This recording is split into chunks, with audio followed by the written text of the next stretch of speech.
Welcome to another edition of Cube's Home Movies. Mike here with my best buddy Christopher. What up, y'all? As always, up to no good. We're gonna go for a cruise in the bug here. Maybe go check out some spots like here in the city of Hamilton. See what's going on.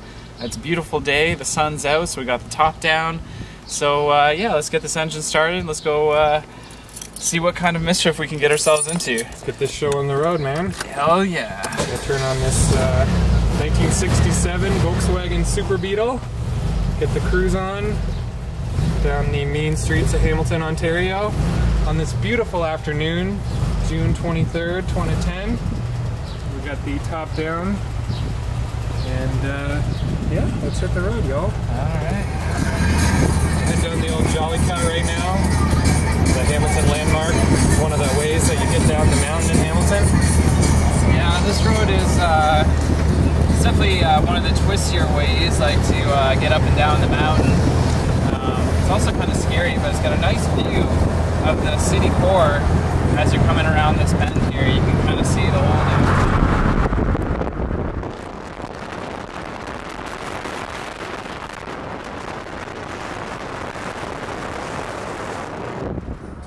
Beautiful downtown Hamilton that we're experiencing there. I actually used to live in that building that's right in the center of the frame right now. I used to live on the 37th floor. So, good times roll.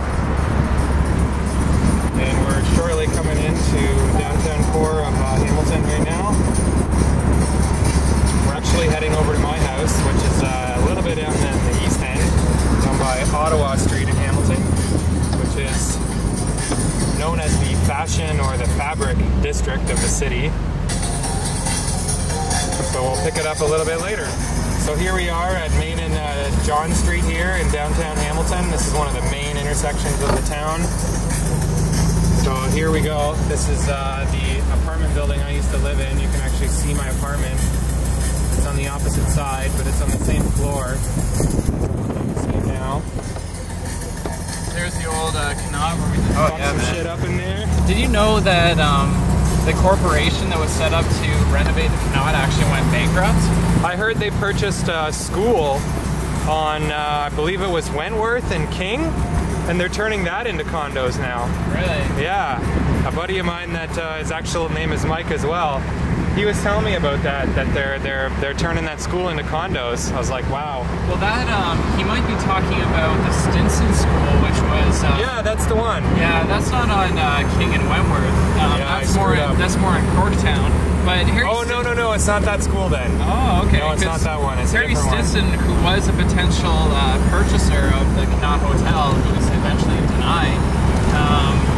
He never ended up buying the hotel, so he had nothing to do with that bankruptcy, which is good for him because, you know, the project didn't pan out the ways that the original owners actually planned on it, I guess. So now, yeah, it's kind of just another abandoned building. It's not even really owned by anybody because, you know, they owe money. So, I don't know, it'll be interesting to see if they end up doing anything with it. I mean, it's a beautiful building. I mean, there is a lot of potential there, but you know, something like that needs a lot of work. A lot of money has to be poured into that place to clean it up and renovate it properly. You know? Yeah, for sure, man. And you gotta have buyers lined up. Oh, yeah. I think that's actually why the Connaught fell through, because he didn't have enough people signed up to buy the units. And the backers said, listen, you don't have enough interest, we're pulling our funding. Yeah. So now Harry Stinson is renovating a school in Hamertown called Stinson School. He's turning that into condominium. It's very interesting. He's got the daily photo blog going on, where they show like all the different things that they uncover as they kind of peel away the layers of the school. Wow, I should check that out actually. He's also the intersection that we just passed, King and John.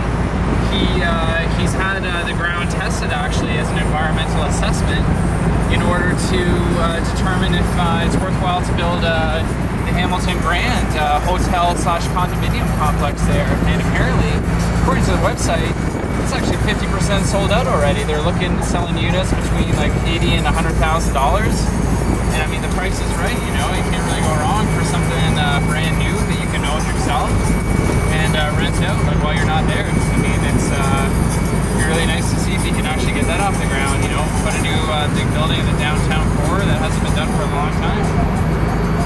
Yeah, it'd be a pretty amazing opportunity. Hamilton downtown could really use revitalization. Oh yeah. It's kind of a stagnant downtown core, and honestly, I don't even feel like it's really part of Hamilton for me. I think it's like this disconnected kind of junk land that's just full of abandoned buildings and homeless people. Yeah, it almost does feel disconnected from the rest of the city. I mean, now that I don't live downtown, I definitely feel like it's just another world when you go there. yeah. I wonder if people who live in Toronto that don't live downtown, if they feel the same way when they travel to downtown Toronto. Because I know the suburbs, not even the suburbs, just like kind of the little communities in the city, they feel so different than going into the downtown area. Well, I mean, it's, everything requires a vision and money. I mean, that's the bottom line. I mean, like, unless you've got some money to spend, I mean, like, nothing's going to change. But, it's, you've got a lot of different things, like, going for it. I mean, like, you've got young workforce that wants to own their own place. I mean, you've got an aging population where a lot of the money, that is spending in the hospitals and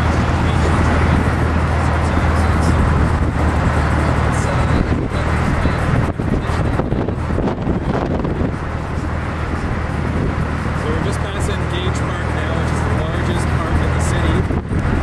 We're actually getting very close to my house, which is going to be coming up very soon.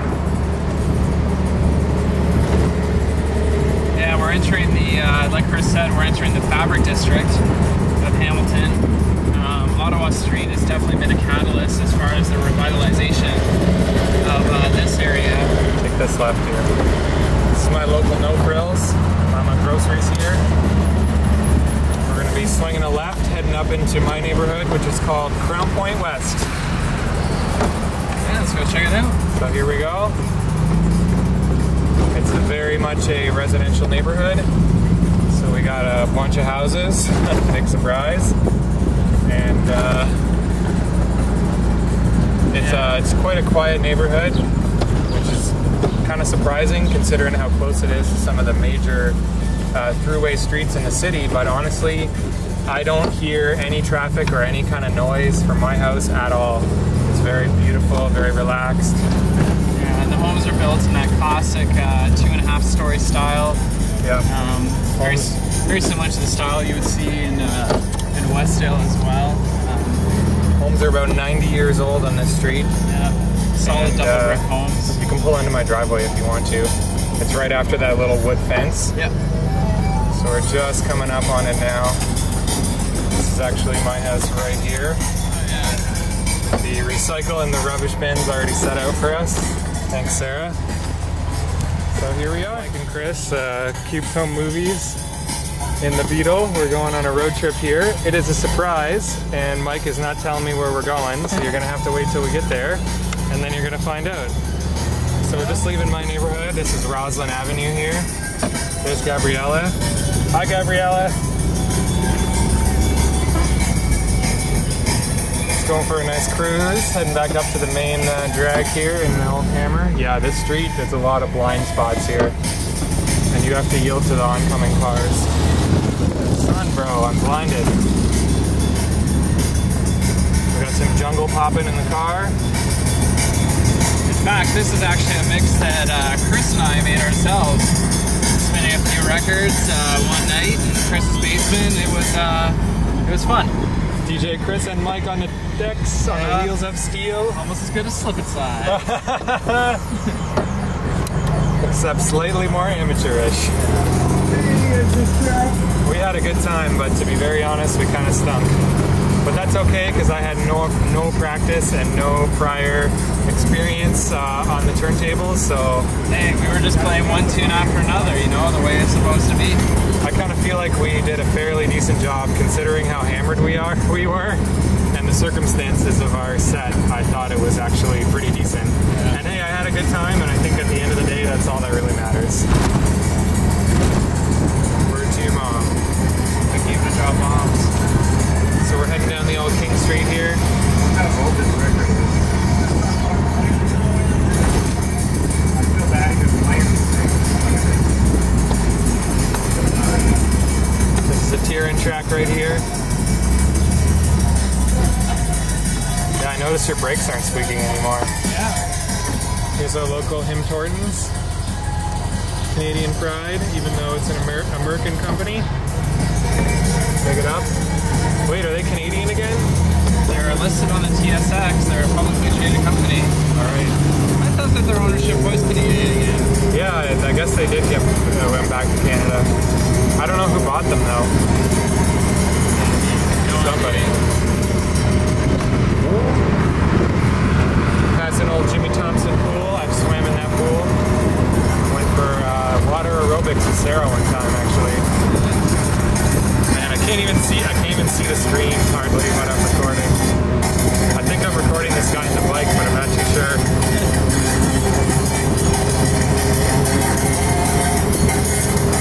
Oh, brah.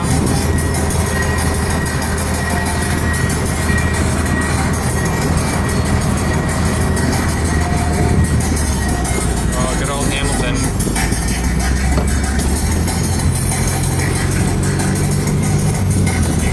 Shutting her down.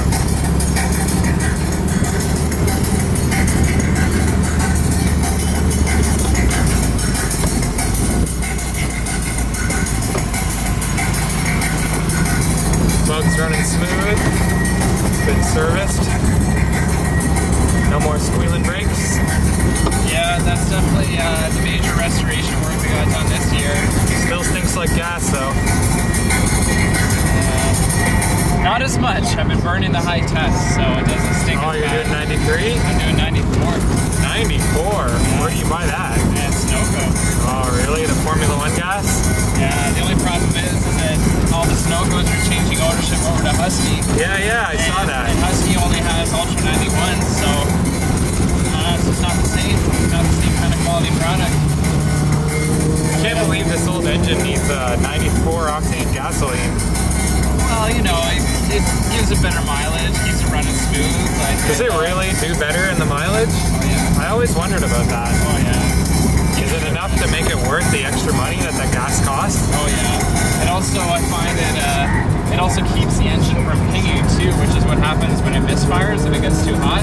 Yep. So, you know, Hamilton's got the escarpment, and I mean, like, if you're going from, you know, downtown up the mountain, you know, like, it can heat up the engine pretty quickly, so burn the high test, and it doesn't happen as much. Well, you got an air-cooled engine in this car, right? Yeah. It's cooled by your forward momentum only. Which is very different to most vehicles, which are cooled by a fan and a radiator system. The 1967 Super Beetle has none of those modern conveniences. You gotta drive the car to keep it drivable, which is kind of weird when you think about it, but at the same time, it makes a lot of sense. Which in itself doesn't make sense. We're coming up on the downtown board here. Yeah, we sure are. We're coming up to the old two-lane roadway. It's kind of like the trendy part of King Street. A lot of yuppie type stores. Hey, that was not too bad of a mix. I guess it was kind of bad, but not too bad. So here we are, downtown Hamilton, y'all. And there's some construction going on. There's actually some new buildings being built in the area. Whoa, we just cranked the gain. Oh, that's Mike turning up the volume. No, it's the gain just kind of went like that. I thought we were playing with the... Oh, we were playing with the mixer, eh? Yeah, a bunch of drunk guys on the mixer. Turning knobs and they don't know what they do.